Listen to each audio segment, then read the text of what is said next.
I have soft gel tips. There's two ways to remove them. You can either soak them in acetone, or my personal favorite is using an e-file and getting the product off quickly. The number one thing I hear about soft gel tips is that they take forever to remove. So let me go ahead and show you a quick and efficient way to get those soft gel tips off so you can get product back on, and most likely if you're using soft gel tips, get to the art, which I know you love. The removal is not the pretty part, but let's make sure we're efficient so we're making that money.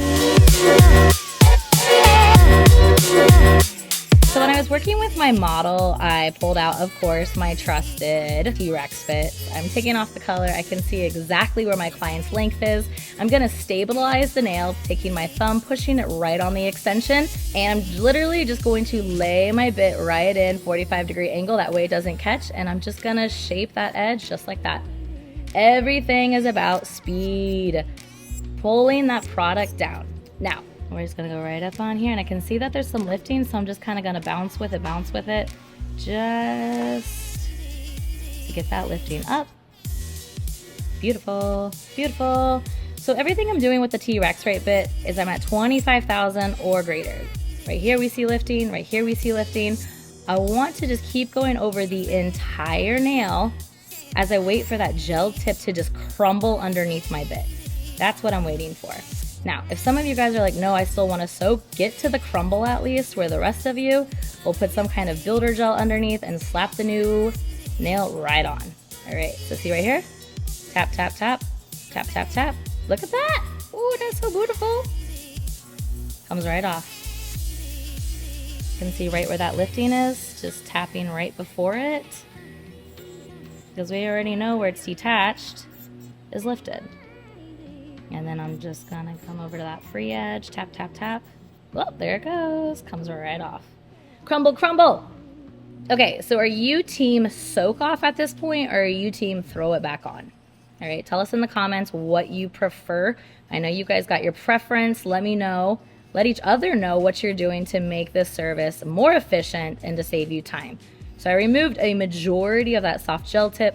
I know I have a little bit of lifting still, so I'm using my small tapered barrel to just soften any of those like raw edges that I had from the lifted product. So even though we're putting a builder gel on top, I do want to just thin and smooth out to make sure that there's not any great dips. And the reason for that is because sometimes when you're applying the tip, there can be these little air bubbles, which we don't want. Okay, we don't want the air bubbles, but what I want to do is create a surface where the product is being equally distributed onto the nail plate. So if I have a little bit of builder here and in my soft gel tip, I want to make sure that I got a good bond and that the product is sealing in all around the tip.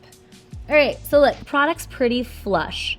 See where there was lifting? We went over to smooth it out so we don't have any craters. I already prepped the regrowth area. Now, if I really want to get in there and clean up, what tool am I going to use? The flame. Yes, you got it. I can do some more deep cleanup with the flame. There's no point in me trying to take a flat edge and get into that area. But yeah, look at that. And I did not have to soak. It doesn't have to take long. Sometimes we just make it more complicated. Choose the tool that's right for you and the cuticle. If you're still struggling and like, Erica, I travel the world teaching e-file classes. I love dry manicuring. So get connected, come to our website, Erica's ATA, see where I'm gonna be next. And you know what? If I'm not close to you, that's okay. I like to travel. Get a bunch of friends, let's have a good time, dry manicure and cocktails for life. Now I'm gonna do real time. Don't overthink this. We wanna get the product off quickly. So take your T-Rex at least 25,000 RPMs or greater, do a quick pass through the whole nail. That way I can see exactly where her growth is. Stabilize the nail, 45-degree angle, trace that baby, boom chakalaka, boom, right? What's the point of like thinning this area down when I know I'm gonna take it off, right?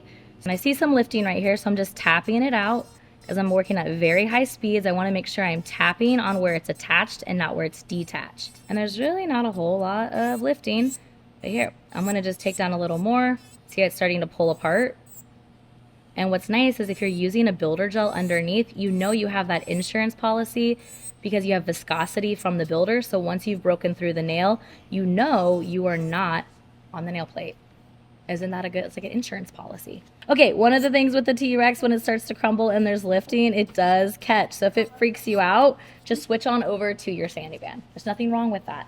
Or in this case, let me recommend using the Small Tapered Barrel, where I'm not only taking off the soft gel tip, but I'm also gonna remove lifting and do my cuticle work. So I'm gonna, where it's attached, just use that edge, boom, look at that. Fantastic, tap it off. Beautiful, just came right off. So while I have my Small Tapered Barrel in medium, since I'm working with the medium grit, I'm at about 12,000 RPMs and I'm just gonna prep the regrowth right here, prepping. While I'm prepping, I'm just gently pushing into the proximal fold. I'm not gonna do anything super deep cleaning. If I decide to do that, I'm just gonna use my flame, gently pushing. And I'm also just going to, since there's a little bit of a hump there, and this is what's important with using a builder gel and why I like to thin it down, because even though there's viscosity, I can still feel that there's an edge right here. So because of that, I wanna make sure that there's no air pockets when I apply my self gel tip. So I'm just gonna thin down this product a little more. Scratching, scratching. That way if I also get onto the nail plate, it's not gonna create any damage. Granted, I can't say it's not gonna cause any damage because we're exfoliating, but I can definitely be on the nail plate, whereas using the carbide, heck no. Hear what I'm saying? And look, this whole thing is just crumbling. That's okay, because if it's lifted, I don't want to deal with this next time. And we're like, how many weeks out for this service? 4. Okay, 4 weeks. A little more than. Little. 4, 5, 6, 7, 8. Who's counting? Life is busy. There we go. Just put it in reverse, go the opposite direction. Lifting is removed, clean, polish. Just gonna again thin this down right here. Beautiful.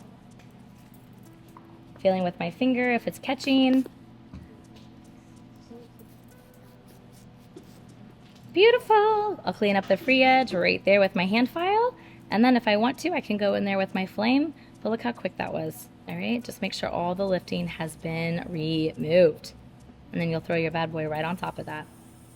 So whether your team soft gel tips is cheating, whether you're like soft gel teams are awesome, here's the thing, they are here to stay. But the biggest thing is I am team soft gel tips. Just make sure your removal time is still within that 12 to 10 minutes. That is your prime point. You don't have to completely soak them off. You can file, play with it. And remember, sometimes when you're sitting with a client, you're working. Take a few minutes and practice. Practice makes better. Not perfect. We're not going for perfect. We're going for pretty. If you want to learn more about pretty nails and salon nails, then check out our page. Like and subscribe, do all the things, and let us know in the comment. Are you team full coverage tips, or do you think it's cheating? And who freaking cares? If they look good and they stay on, you do you.